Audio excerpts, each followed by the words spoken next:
Hey friends, welcome to the channel. If you're new here, I'm Tirso. In my last portfolio video, I walked you through the difference between a design example and a true portfolio piece. If you watched that and realized that you mostly have design examples, don't worry, I got you. Here is my guide on how to turn a design example into a portfolio piece.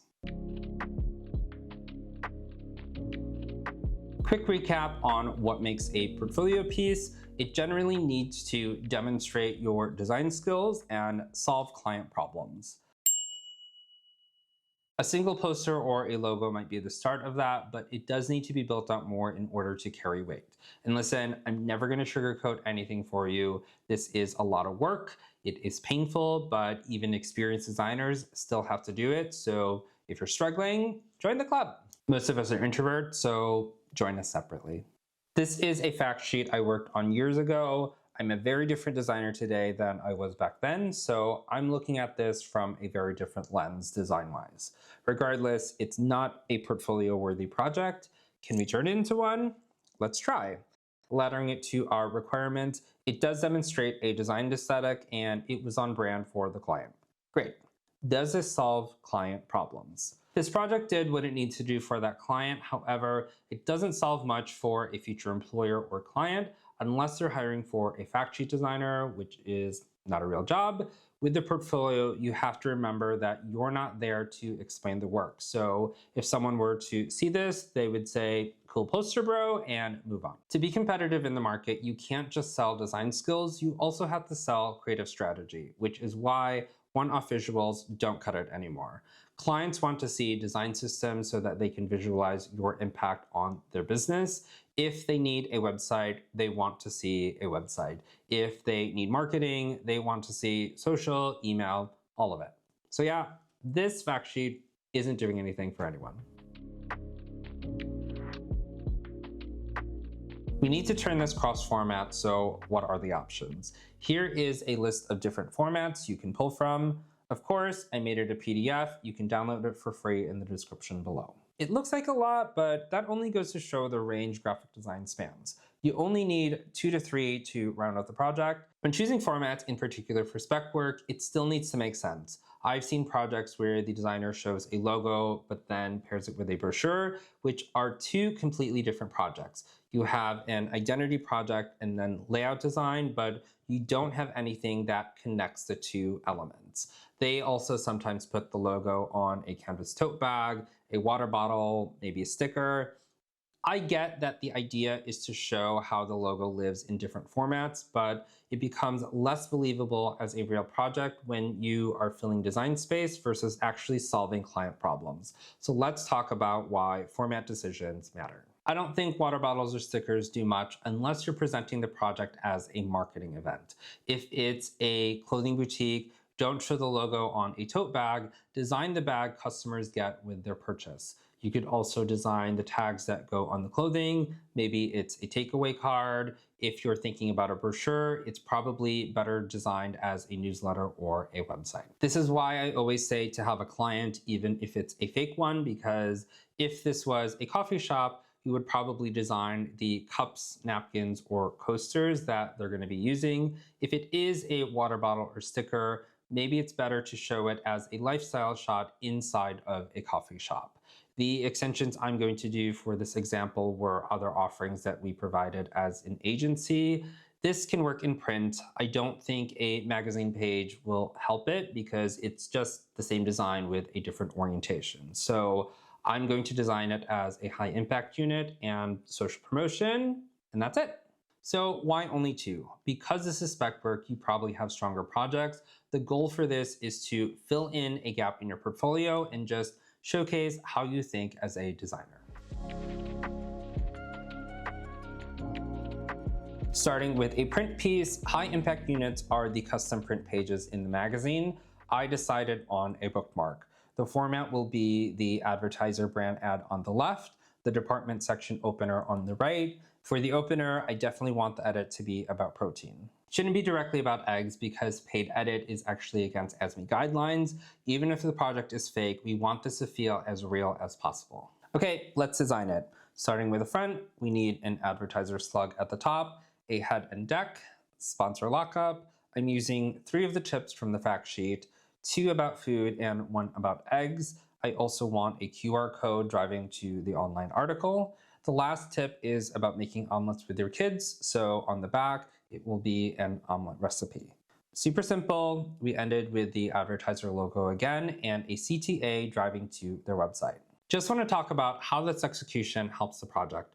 From a design standpoint, it feels like the original, but it's not exactly the same. The front teases the content without fully giving it away, and the supplemental recipe on the back gives the bookmark its own purpose. This is also print. One aspect of print is paperweight. This would definitely be printed on a heavier stock, which makes it easy to open up to the unit, which means more people will see it. Hence why it's called a high impact unit, because it provides higher impact than the rest of the pages. In terms of client goals, they get an adjacency with their brand ad and the bookmark to the editorial, which relates to the custom content. And because of the bookmark, they have additional drivers to the fact sheet for more impressions and a driver to their website. For the social execution, I want to mimic the bookmark content more than the fact sheet. This will be an Instagram carousel and then a set of social cards. The first slide will be our head and deck, the 3 tips from the bookmarks, and then end with a CTA for the online article. For the design, I want each screen to have 3 elements. My thought process on this was that eggs are simple. By having only 3 elements, it forces design to stay simple, and it also references the 3 parts of an egg: the shell, the white, and the yolk. Conveniently, I also have 3 colors I'm working with: this lighter navy, this yolk, and then white. Each slide will have a border to represent the shell. I color blocked 3 different sections. Now we only add 2 elements to each. To reinforce this 3-element approach, I'm also working with a 3x3 modular grid. There is more egg white than yolk, so I always want one element bigger than the other for hierarchy and contrast. The title can take up 2 columns, and the sponsor callout can be 1 column. This next section, each will have a tip and an image or illustration. The tip is more important, so they just need to be larger than the image. This is also for social, and people aren't here to read War and Peace, so the tips need to be edited down for this format. This is one of those moments when you can tell if a designer simply resized the project or actually designed it for format. The last slide is a CTA driving to the fact sheet. Great, so that's the carousel. Now for the social cards, if this was a real project, we would do all 10 facts. Since this is a mock-up, I'm only going to do 2. For this, I'm going to use a similar design to the carousel and the content from the fact sheet. Each social card will have a tip, the advertiser logo, and maybe an image if there's room. These social executions demonstrate the ability to design cross-platform. They target new audiences for the client, and they also get the information from the fact sheet to live elsewhere. For the social cards, because their logo is on there, the client can actually use them on their own social networks. And that's the project. Let's get these mocked up properly first. For the bookmark, I just need to show the front and back. I would probably show a fake editorial behind to give context. It's pulled back because I don't want to present that it's part of my design. And the print is done. For social, I know some designers are using devices. I'm over the devices because I don't have the energy to update them year over year.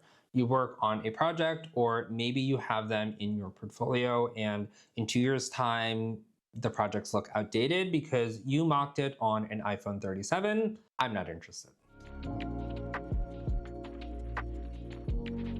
A mobile vector like this is fine, or you can just do the screens. For the carousel, I can drop in the UI, and this is specific. This would live as a dark post, so we would have the magazine brand handle, the sponsor label, and learn more links, so there's something to tap. It also needs the UI arrow and likes and comments, and then the caption. I can also mock this with the rest of the carousel.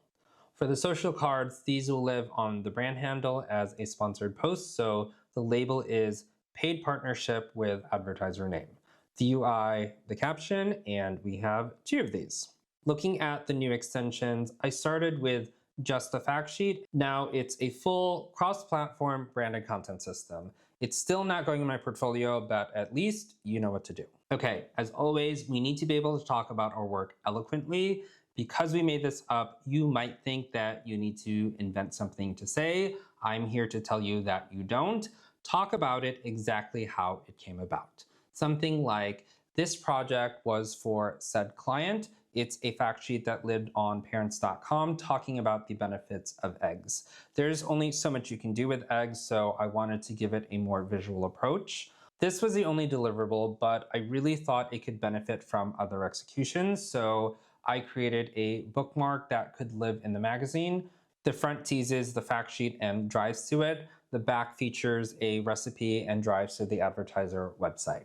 I also reimagined it as a social campaign. Here is a condensed version of the fact sheet as an Instagram carousel and as social cards. As a dark post and a series of organic posts, these could target audiences that follow parents and extend to those that don't. When you present your work this way, you're actually saying a lot of things that you don't have to say out loud. You're saying that even if you have a project in front of you, you're able to reimagine it differently. And it's not even imagination, you're showing proof. You're also saying that you're not afraid to do extra work if it benefits the project. And you're saying that you can present additional ideas to benefit the client. This is the level of depth and intention I think you should aim for when it comes to your portfolio work, not just what you made, but how it works, why it exists, and who it's for. Thank you so much for watching. If you have other obstacles with the portfolio, drop a comment below. Good luck, I believe in you.